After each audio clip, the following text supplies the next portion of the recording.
right beside the Alaska pipeline. Pretty cotton picking cool, I think.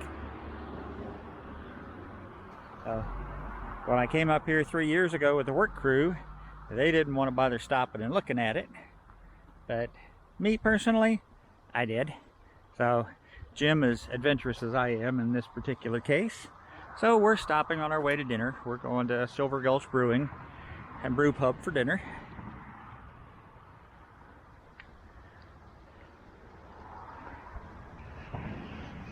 But this thing is all kinds of insulated and seismic protected for earthquakes and all kinds of good stuff. So maybe you'll see some of that up here.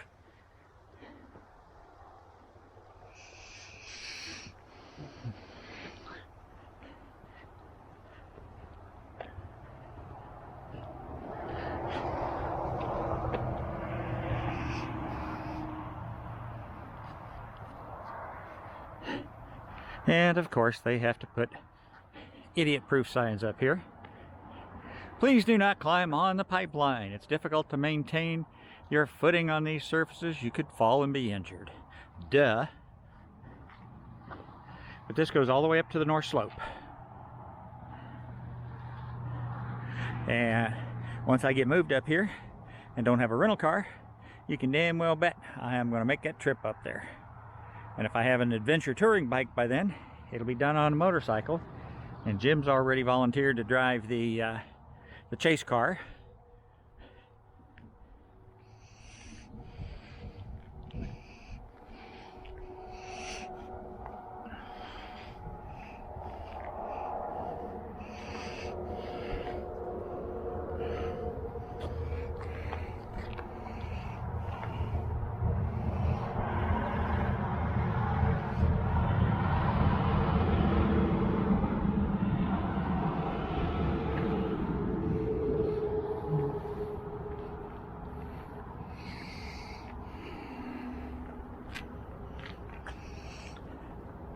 And this thing, I guess,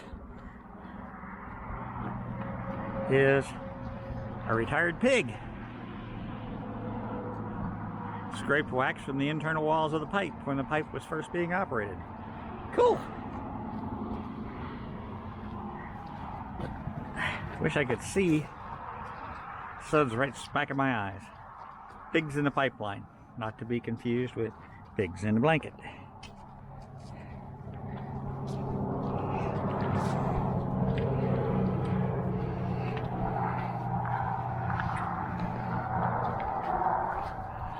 Pretty cool, Jim. This is an engineering feat, like. So look at the cap of the retired pig up there on the top. Yep. This one's nice and smooth. Wow. Amazing. Absolutely amazing.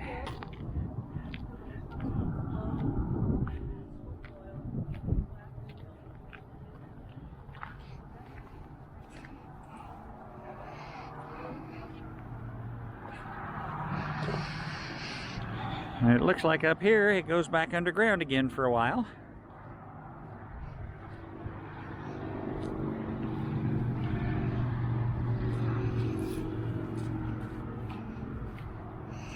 So this is along Alaska Route 2, north of Fairbanks.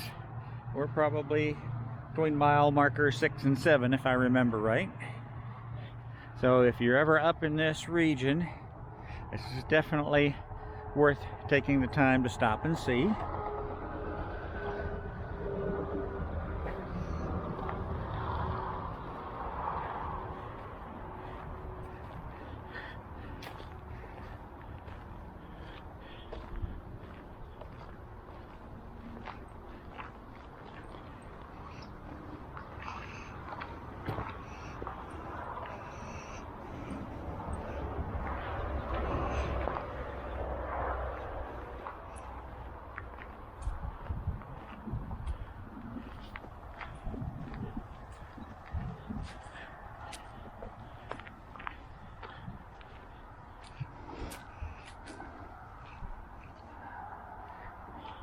Again, more idiot-proofing signs.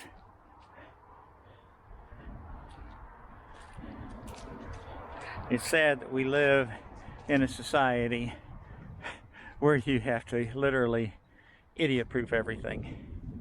And this is one of the greatest engineering marvels of the 20th century, in my opinion. Ooh, yeah, you're playing with the big boys here.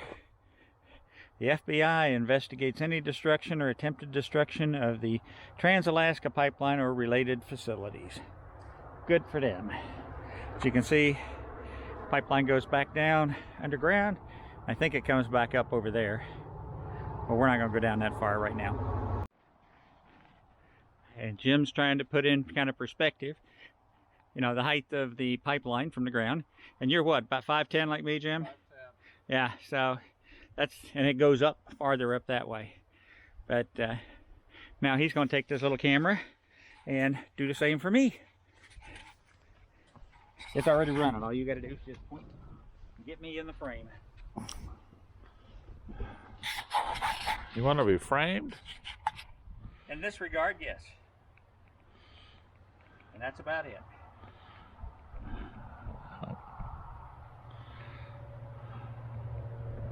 Wish the guys who came on the trip 3 years ago from work would have taken the time to have done this. It would have been something they could have told their kids and grandkids.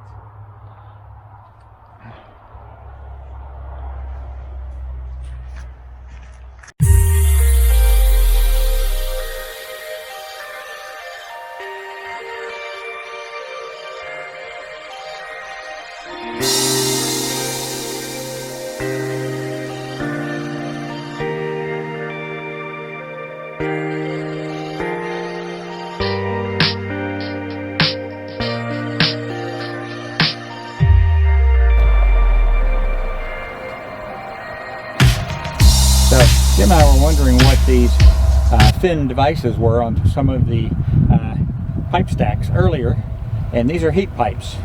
These are self-contained passive refrigeration devices that contain pressurized anhydrous ammonia or carbon dioxide, which transfer ground heat into the air when the air temperature is cooler than the ground. This heat transfer process super chills the ground, ensuring that unstable soils remain frozen year-round to steadily support the pipeline.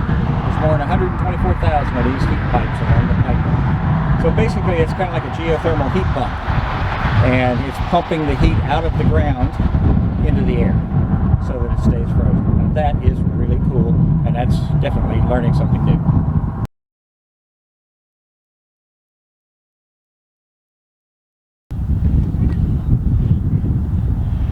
This map kind of gives you a depiction of the pathway of the pipeline from the north slope all the way down to the Port of Valdez. The two plaques here talk about James Maple, who was the primary engineer, structural engineer, designer of the pipeline.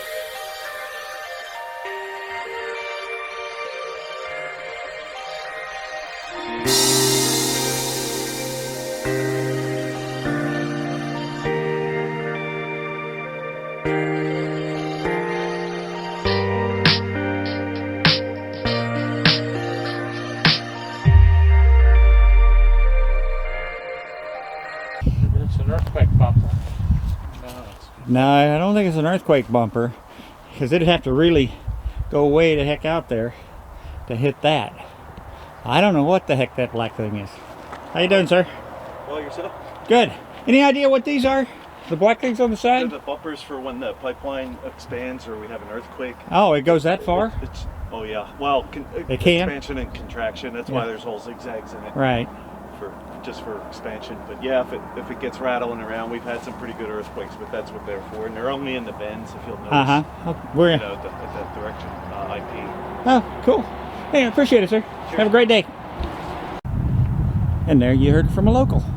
I would not have thought that it would have moved that far during earthquakes, but you know, the only earthquakes I've experienced were in San Diego and the big 7.1 in DC, Northern Virginia, back when I was still working with VA. But amazing, the engineering, the technology that's gone into this. I hope you all have enjoyed this little side stop and excursion of ours. If you do, please hit the like and subscribe button.